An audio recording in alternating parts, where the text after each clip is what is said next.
when you decided to file this communication to the International Criminal Court against, no less than, some would say, the most powerful man on earth, President Xi Jinping of China. I mean, the American president is powerful, but he doesn't have absolute control over all the institutions of the state. But the Chinese president can say this and everything will follow. First of all, why did you decide to be so directly involved in in a way you're now shaping the foreign policy of the country, although informally, and why did you decide to file this case in the International Criminal Court and against, personally, President Xi Jinping? Ambassador? I'll let you answer or that. Justice? All right. What were the circumstances? Very.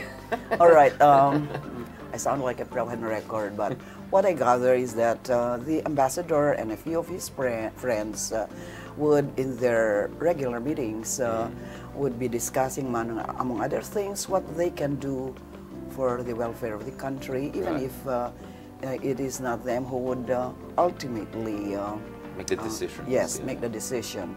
And so, in the course of their discussions, it came to them that perhaps, given the friendliness, the accommodation that the administration had been showing the Chinese, they expected a reciprocal accommodation from the Chinese. But they were mistaken.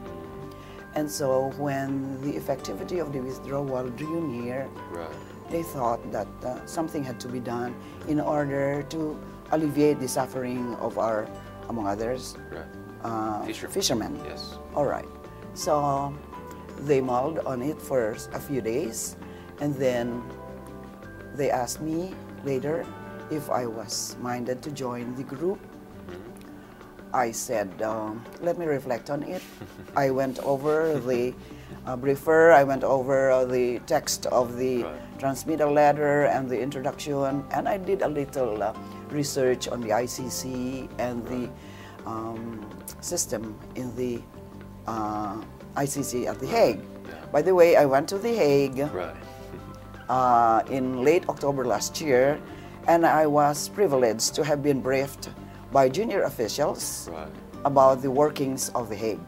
So it was something that I relished when I was invited to join. And you did your assignment. I mean, you tried to really understand. Yes. So when I finally thought that the cause, that is the filing of the communication to the Office of the Prosecutor, was meritorious, I readily informed the group that, yes, I'm ready to co-sign the communication. That's how I got in.